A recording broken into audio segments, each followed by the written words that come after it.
Could you please join me in welcoming Eric Hipple?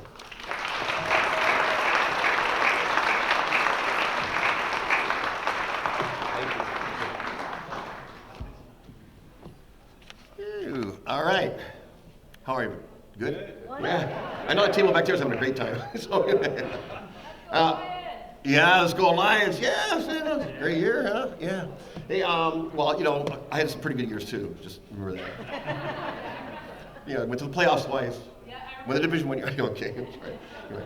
No, actually, I can't remember exact timing was, but I met Denise over at a function. And she started telling me about Love Inc. and what you all do and stuff. And I think, what a great mission. I mean, because anybody at any time, at any place, could be in trouble. You just don't know who they're going to be. And so when we try and categorize and stigma, because sometimes we think what that might be. But I also like the idea, or love the idea actually, that it's not a permanent fix. We're here to help. So we're a partner with you. And so that means you've got to help yourself as well. So you've got to pick yourself up and do what you can as well. So it doesn't become an entitlement. And I think that is just fantastic. And I actually think that's probably how most charities should be done. So thank you for what you do for everyone. And of course, there's mental health, the area that I fit into and talk about and had experience with. Certainly, there's those that suffer and have breakdowns and have trouble and need because of their mental health issues. And mental health in itself, when something does go wrong, you think about usually it's around some sort of change. Some sort of change has happened, some sort of transition has happened to where somebody that normally might be okay, and all of a sudden you pull the wheels off underneath them. In other words, the things that keep us healthy and the things that keep us, stress-free, oftentimes are, predictability when things are predictable, so they're not thrown off. Controllability, in other words, we know what we're doing, we have the ability to control our own destiny, and it hasn't been taken away from us, or perception-wise, we don't take it away from ourselves. And then there's trust, trusting the people that you're around and trusting your safety. And then relationships that were so important, that when somebody has a breakdown in a relationship, how it can mentally affect them as well. And then, of course, the last one, which is purpose.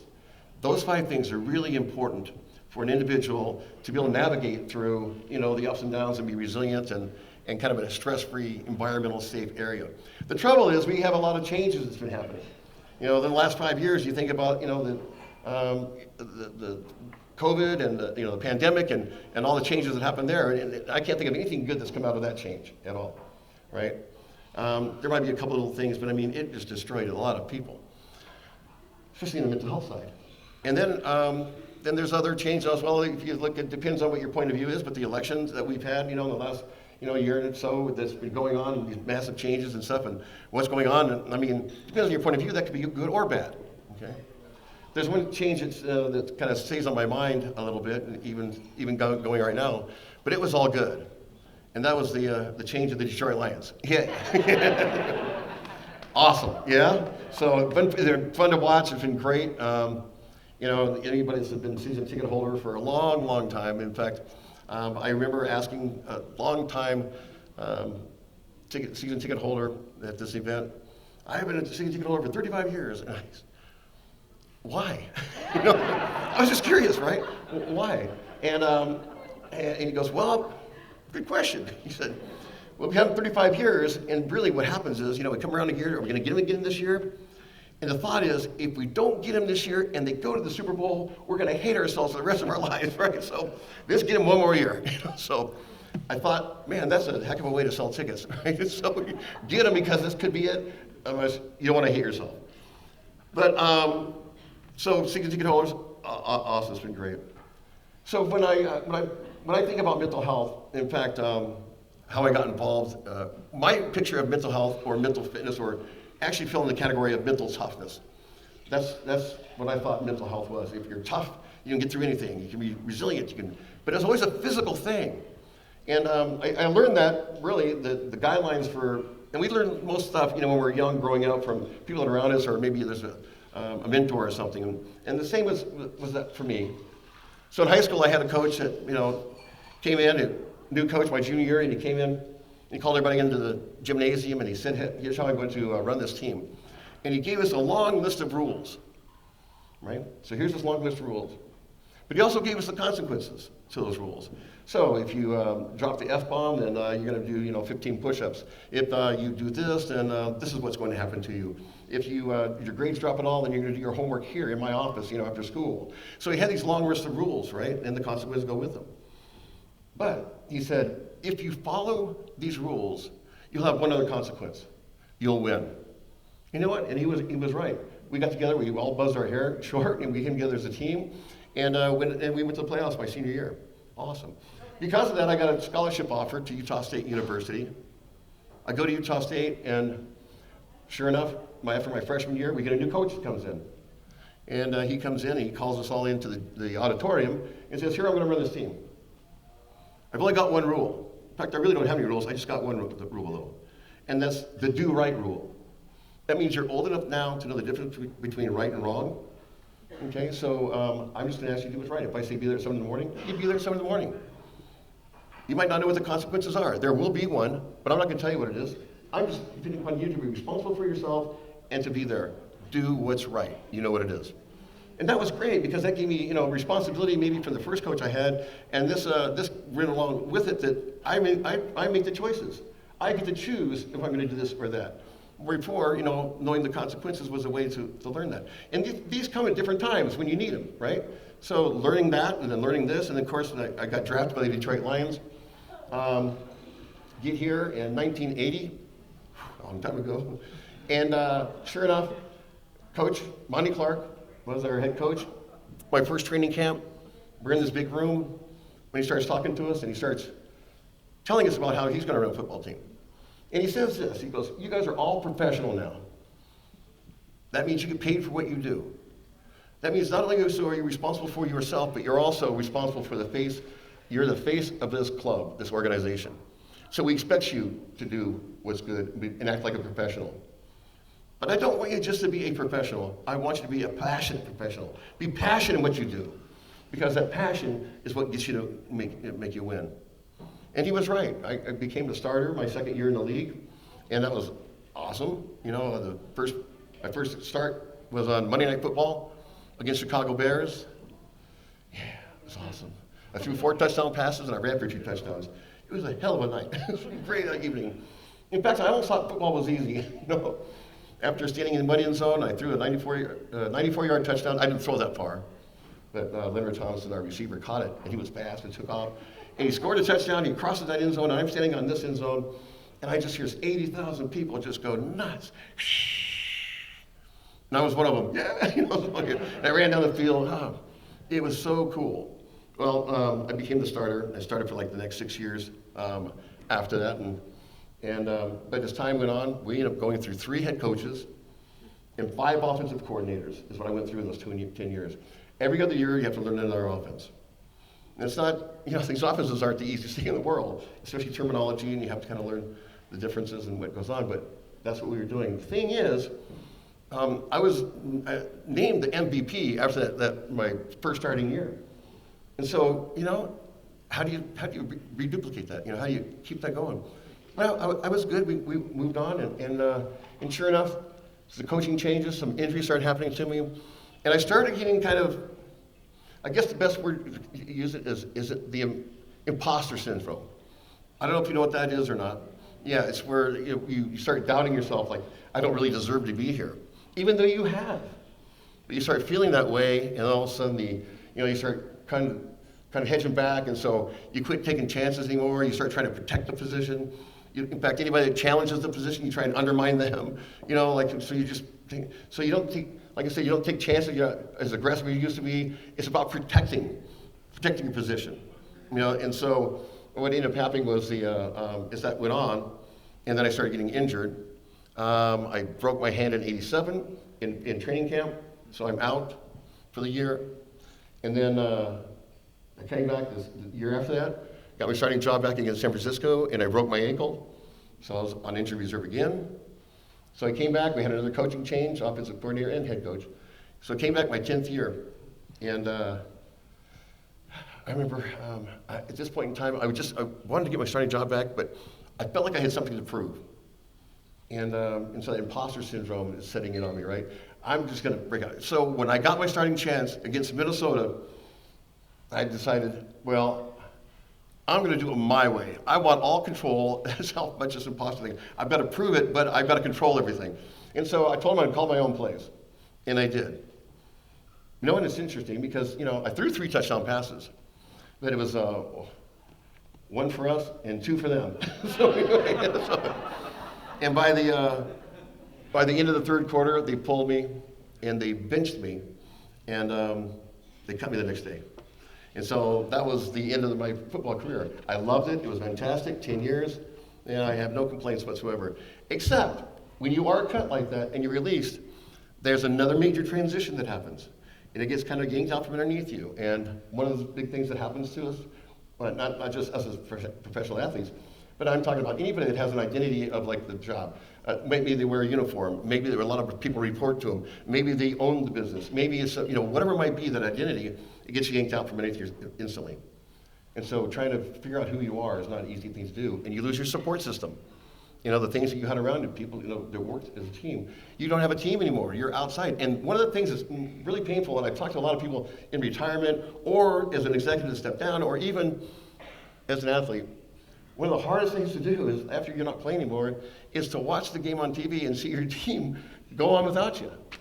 I thought I was important. I thought they really needed me. And you realize you were just another person in the machine. And you're going, wow. And so it really kind of shakes your identity a little bit. Now, the Lions have been great with their alumni, and so I have no complaints. In fact, we put together an alumni group. We actually have a peer-to-peer group that we put together 10 years ago where we reach out to we reach about 800 alumni on a monthly basis. We're keeping tabs with them, make sure somebody leaves the game, they got somebody to keep in touch with. So to me, that's where it was at. But this cut, this thing happened, I was going through it. Well, I thought, starting new would be the answer, and so I went and started a business. It was in the insurance agency, and didn't know anything about it, didn't know anything about the car business, and that's who my clientele was. And so trying to feather my way through that, but you know what? I was pretty good at it, and pretty successful, and before I knew it, I was making more money than I actually did when I played football. And not only that, it was, as the thing grew, we were like #1 for GE Capital, which was, in Michigan. And so this is great, but then again, that thing hit me again, that cycle, of the imposter syndrome, where all of a sudden, is this it? I'm going and talking to people, I don't really know what I'm talking about, but I'm getting deals, you know what I mean? So, and so the money was there, but it was just, I felt like, is this it? And I just felt disconnected. I didn't feel like, my identity was still shattered, right? And so what happened is, it started going downhill. So I quit going out on calls, people had a business, so they were making calls and stuff. But it started slowing down. Of course, the business suffers when it does stuff like that. And, I couldn't really define what was going wrong with me. I just didn't feel good. And so I wasn't going out anymore and doing that. Well, I was going to go on a business trip, and so we're in the car heading for the airport, and I'm with my wife, and she's driving the car. And as we're getting closer to Detroit Metro, this overwhelming sense of just, I can't do this, kind of set into me, and I just felt, can't do this. And the closer we got, the more that, so I wrote on a napkin, had a pen, and wrote, "I'm sorry, I love you," and I handed it to my wife. When she looked at it, and she looked at me, and I jumped out of the car. We're going 75 miles an hour when I jumped. So, bam! I was very lucky and very fortunate. The cars behind us didn't hit me, and I ended up on the side of the road.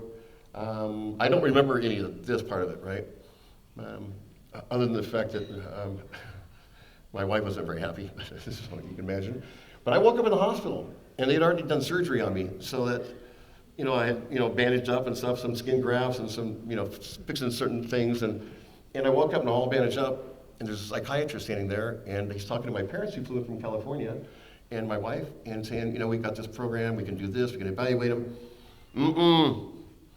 Stigma, no way, that's not going to happen. I'm fine now. You just jumped out of a car. I said, yeah, but that's over with. And so it's done, okay? I'll put my blinders back on and go forward. But I told my parents, if you sign any paperwork, I said, I'll never talk to you again. They didn't. So that's just, the power of stigma. So I went out and put, my blinders back on and just started going down that pathway again like I was, and, and still working. And then, but I didn't learn anything, and that's the problem. Because when my 15-year-old son started having the same symptoms that I'd had, and then I started, didn't know exactly what to do with it. I just knew he was suffering. And then, of course, they went downhill, and he was 15 years old. He was captain of his freshman basketball team. And pretty soon he wasn't eligible to play basketball because his grades got low enough. And I could hear him at bedtime, at nighttime, being stirring around and stuff. And just all the way he held his mannerisms was going on. And so on Saturday, 6 in the morning, and I kissed him goodbye, and I went on, had to go to Vancouver. So I flew. And it was the next day when I got the phone call from my wife, and she said, Jeff is dead. He died by suicide. And when you hear that, it's so surreal that just a big scream that just comes out of, way down inside.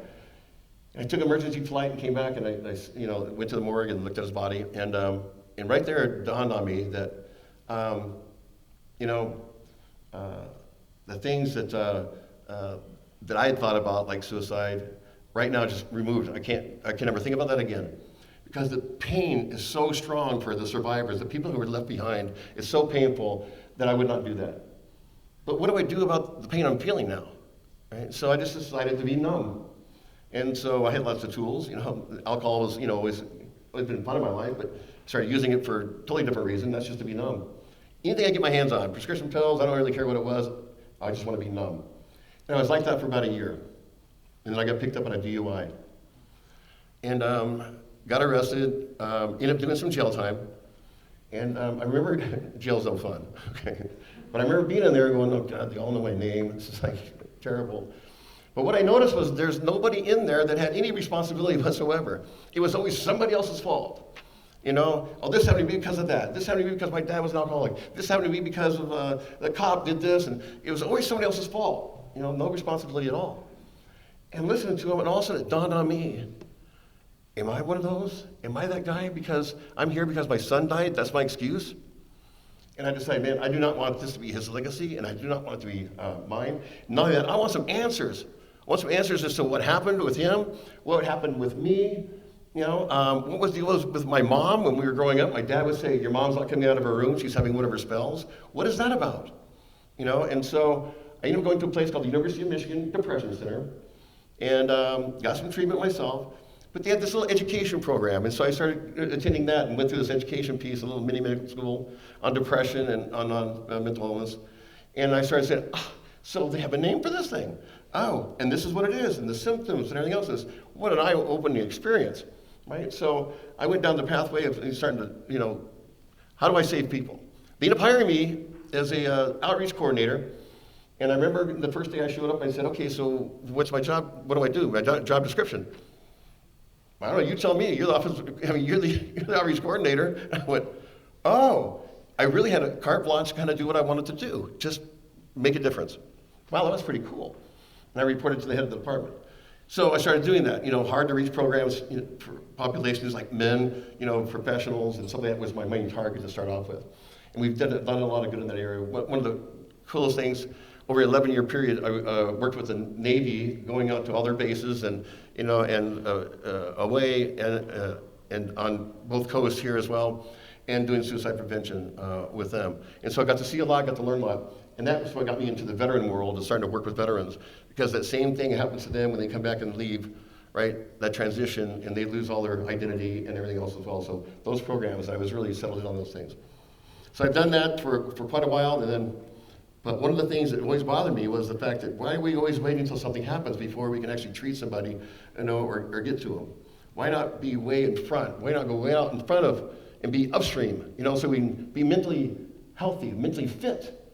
So maybe these things that when the transition happens, or, the things that send us down a negative pipeline don't happen because we're informed about it, or we're waiting for it. So that's where we're at. And sure enough, that's what I've been doing. I started doing it with Blue Cross Blue Shield as well, and about anybody, the programs that I get a chance to work on.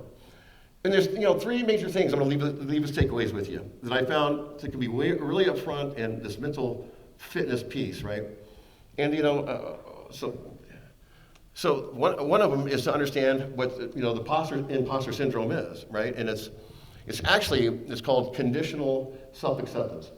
That means when you set of conditions for yourself, or whatever they might be. And it could be in domains of, financial, it could be looks, it could be anything, right? Performance. You set a condition that I have to be perfect. I have to do this. I have to look a certain way. I have to be this way. And if I can't meet it there, I'm just beating myself up. Okay. In fact, you know what? There's a little exercise with this. It goes like this. Close your eyes for a second. Okay, and imagine that something that's important to you, and you screw it up. Okay, you fail at it. What do you tell yourself? What's that inside mind speak? What do you tell yourself? Okay. So maybe it was like, I'm an idiot. Why do I do that for? I'm a loser, right? I mean, it's those things that I'm so dumb. I mean, this is me talking about my golf game. That's why I get nervous when I show up at Indian Wood Country Club. I start getting nervous going to my golf game. But that was it, okay? But now, with your eyes closed, think about this. Think if you've got a really good friend, and they screw up at something, okay? And they fail at something. Okay, now you can open your eyes, okay? What do you tell them? It's a little bit different than what we tell ourselves, isn't it? Yeah, because we're supportive. It's okay. You got another shot at it. Just call this a learning experience. It'll be all right. And you're there for them. We're not calling them names or anything like that. And I thought, why is it so different the way we treat ourselves, the way we treat other people? Because we don't give ourselves a break much. Because we're stuck on that conditional, trying to be perfect and trying to be that. And so that's conditional self-acceptance. The trouble with that is I might have a goal, that's fine, but once I reach the goal, I'll stop. Because I reached it, and I'll try and predict it now. Okay, I don't want anybody else to get up here. Okay, so that's conditional. So the other side of that deal is unconditional self-acceptance, and that means that you remove the condition, and now all I do now is I want to think about learning and growing. I don't worry about, I accept my goods and the bad. So I'm full acceptance of my, minuses and pluses, good and bad. That's me. I'm a human being. But it means I don't have to judge myself either, though, because I'm free now to go beyond. So if I do have a goal and I hit that goal, I'll just keep on going because I don't care about, I made it. It doesn't matter. In fact, even competition will get better. And a competition with maybe it's a fellow worker or somebody else in your community, or somebody that you're vying for. Who's got the best, yard, whatever it might be, right? But instead of trying to undermine them, I will go, yeah, let's go, because the better he is, the better I'm going to be, because it challenges me. And so it's all built on this growth and freeing yourself up so you can think of the possibilities and solutions, not the negative self-talk that beats us down. And then, of course, the last thing, which has to do with a little bit with motivation, because I can pump somebody up, rah, rah, rah, we're going to go get them, okay? But how long does that last, really? Does it last until the event's over with? Does it last maybe a few days? I don't know. But if you really want to be motivate on every day, you have to come from inside. It's got to be intrinsic. It's got to be in here. And that means it's something that sparks you in the first place, sometime, somewhere. I remember I was doing this thing for some teachers they're starting the school year, and they asked me to come in and talk to them, can you do some motivation things? Mm-hmm. But instead of going, you're going to have a great year, I started talking about this piece of it. It's got to come from in here. And I asked the question to several of them. I said, why did you get into teaching in the first place? And their responses, were like, well, because I had a bad teacher, and I didn't want to have anybody else have a bad teacher, or I'd be around for my kids when they come around. I had a great teacher, and I just saw how it affected me, and I want to be just like that. And so they go back into the thing that really drove them, and again, that's their purpose, And so we go back and get intrinsically. The thing is, though, it opens us up to a growth mindset. That means growth mindset means that when I wake up in the morning. Okay, my first number one goal is to learn something today. I want to grow today. I want to learn something. And so it's a life of learning every day.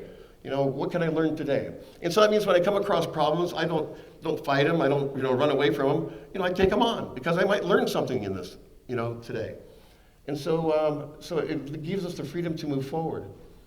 And I guess if I can just stay in that mindset as long as possible, you get to stay in the flow of actually doing something on a daily basis that's meaningful, it means something, and it also means something to you. And one of those consequences is a good one, means that it's actually affecting somebody else as well in a really positive way. So I hope we can stay in that mindset. I guess the best way to describe it would be this. If we think about a toddler learning to walk, okay? What do? They fall down a lot, don't they, right? But that doesn't matter. They'll get back up again. They'll fall down. They'll back up. They'll look, for like, not support. They'll look to see how people are doing it so they can learn from them. And maybe they'll grab onto the desk. They hang on to it. That's okay. They need some stability. They need a little support. That's okay. And they'll take some more steps. Boom. But sooner or later, they get more steps and a little bit more steps, and maybe they're going down the hallway because it's a little further way to go. And as they're going down the hallway, mom and dad are down there going, "You can do it. You can do it. Yay!" Right? The child doesn't care. It's a great support, and they like it, but they're not doing it for them. They're doing it for themselves, so they can grow, and so they can go someplace, and they can be something. So, we get stuck sometimes and think about that. If we can share that on with somebody else, find your passion, but also be there for them, because one of the best gifts you can give to somebody else, especially somebody that you care about, is your own mental health, because the more mentally healthy I am, okay, that means that if I need to do something about my mental health, if I need to go talk to somebody, I'll do it, because I want to get on this fitness side. I want to do the things that are right to keep me mentally healthy. See, mental health doesn't mean that if you have an illness, you can't be mentally healthy. It just means there's something you have to do about it, okay, and you can still be healthy, because it has nothing to do with that. I know so many people that have, diagnoses, including myself, that are pretty mentally healthy, because they do things they need to do, they have the right heart, and they share, and they give, so. Thank you very much for what you do. Spend some money, okay, because it goes to good places. And I really appreciate and thank you very much for the invite and for sharing.